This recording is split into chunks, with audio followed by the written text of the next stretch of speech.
When Russia invaded Afghanistan, we didn't ask what's the best option for Russia. The best option for them is to get out, you know. They have no right being there, so the best option is to get out. When Saddam Hussein invaded Kuwait, we didn't ask what's the best option, like how should he deal with that. But when the West invades another country, all the values shift. The only question that arises is what's best for the aggressors. Well, that's an interesting, you know, it's a sign of the deeply rooted imperial mentality, which of course goes back centuries and virtually dominates the intellectual and moral cultures. But in the case of Iraq, we should recognize principles that we automatically accept when someone else is guilty of a crime. Aggressors simply have no rights. They have responsibilities, but no rights. The primary responsibility, as holds up written in the United States, is to pay massive reparations for the crimes that they've committed. That includes the invasion, of course. It includes the murderous sanctions regime. The directors of the UN Oil for Food program, distinguished international diplomats, both resigned because they regarded it as genocidal.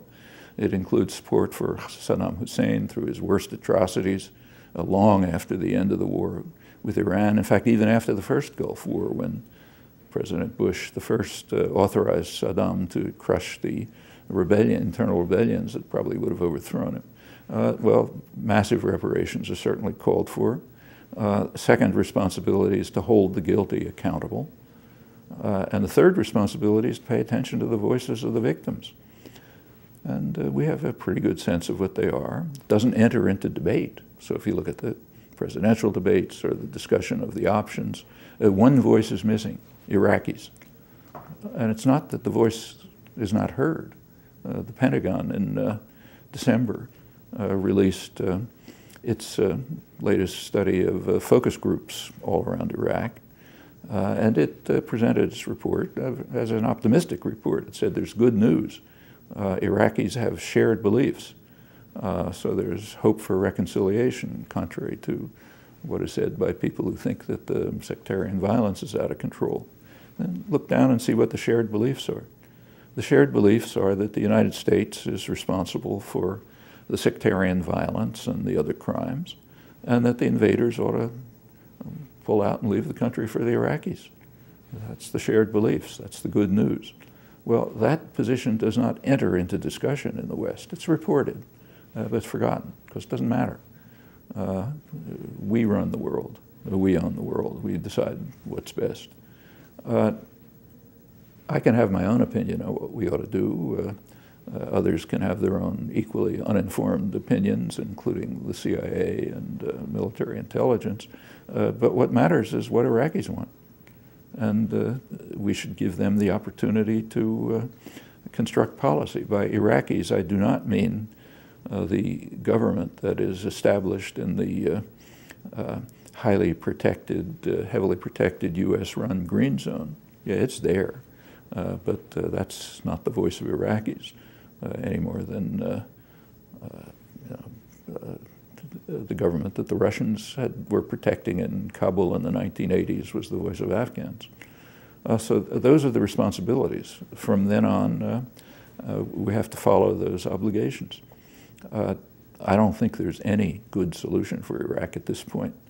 The United States has, it's kind of interesting to see that although Americans and Europeans do not accept the principles that they profess, Iraqis do. When Iraqis attribute responsibility to the invaders for the murderous sectarian violence, they're simply following the principles of the Nuremberg Tribunal. The Nuremberg Tribunal quite explicitly defined aggression in terms which, of course, trivially apply to the U.S.-British invasion of Iraq, and went on to say that aggression is the supreme international crime, differing from other war crimes in that it encompasses all of the evil that follows. Well, in the case of Iraq, that means it encompasses the sectarian, murderous sectarian warfare, the ethnic cleansing, and so on. And Iraqis accept that. They accept the Nuremberg principles, as the Pentagon study shows. Americans and Europeans don't accept that. We don't accept that we, the aggressors, are responsible for all the evil that follows. And that, again, is a reflection of the imperial mentality. We can profess principles, but they only apply to others, not to us. We should live up to those principles. I should mention, finally, that the chief prosecutor at Nuremberg, Justice Robert Jackson, American prosecutor, had some eloquent words that he addressed to the tribunal. He said, we are handing, this of course is the tribunal that tried the worst Nazi war criminals. It said, we are handing these defendants a poisoned chalice, and if we sip from it, if we are ever guilty of similar crimes, we must accept the same judgment, or else we are declaring the trial to be a farce. Well, European and American opinion tacitly is that the trials were a farce. It's not the first time. Iraqis maybe probably don't know it, but they in fact are accepting the Nuremberg principles. We should think about the possibility of living up to our own professed ideals, which means applying them to ourselves. It could be a very different world if we did that. Same would be true about, let's take the next. With regard to Iraq, Iraqis and knowledgeable correspondents, like say Nir Rosen, who's followed it very closely from the beginning, they often describe the American-British invasion as comparable to the Mongol invasions of the 13th century. It's not clear that there is any solution for Iraq. The only question is what's the least worst solution at this point. Nobody has a positive proposal as to what to do. But it's up to Iraqis to determine it. The next major potential conflict with Iran could be even more serious. If Bush, Cheney, or maybe their successors go on to attack Iran or to permit Israel, their client state, to attack Iran, that could be extremely serious. Corelli Barnett might be correct. And it's interesting to notice that, of course, Iranian opinion doesn't matter. World opinion doesn't matter. The world is appalled by the prospect. But it's striking to see that American opinion doesn't matter either. There have been careful studies of American and Iranian opinion on the outstanding issues between Iran and the United States, carried out by the most prestigious polling agencies. And the results are quite striking. Americans and Iranians fundamentally agree on the core issues, the nuclear issues. Large majorities, very large majorities in both countries agree that Iran has the same rights as other signers of the Non-Proliferation Treaty, that is, the right to nuclear energy but not nuclear power. U.S. government rejects that, but large majority of Americans accept it. More interestingly, large majorities agree that the entire region, including Iran, Israel, American forces deployed there, should be declared a nuclear weapons-free zone. That's quite significant. If that happened, the crisis would significantly mitigate, maybe be overcome. And a very large majority of Americans, it's about 3 to 1, think that the United States should end threats against Iran and move towards normal diplomatic relations. Well, the opinion of Americans shared by Iranians is so remote from policy that these polls aren't even reported. And of course the results never enter into political debate or discussion. Every viable political candidate, now every surviving candidate, believes that we must, as they put it, keep all options on the table, including threat of military action against Iran. Even the threat happens to be a violation of international law. But it's quite striking that they're all quite willing to take a position, violation of international law, and overwhelmingly opposed by the American population.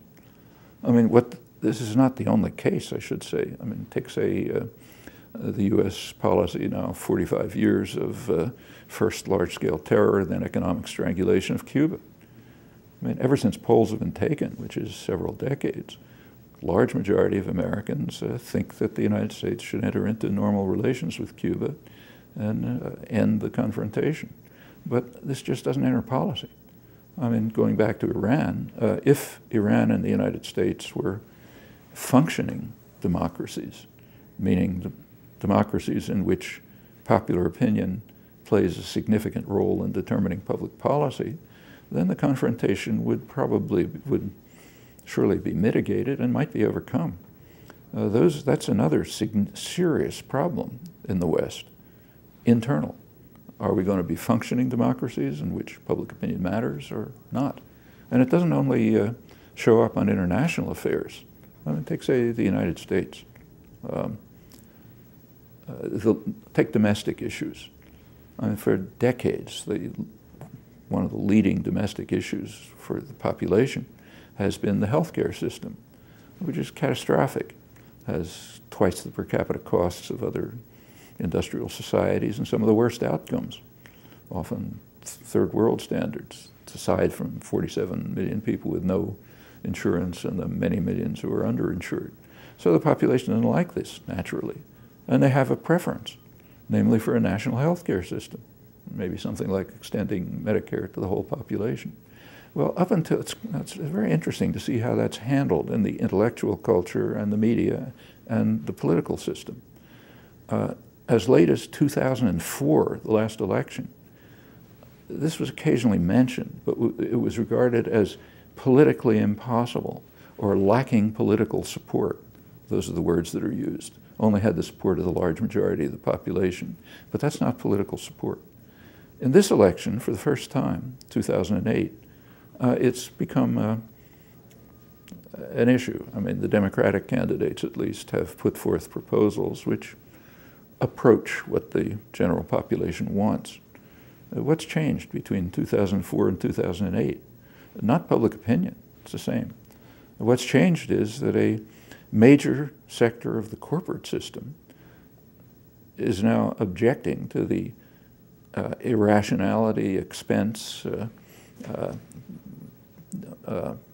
inefficiency of the privatized healthcare system, namely manufacturing industry.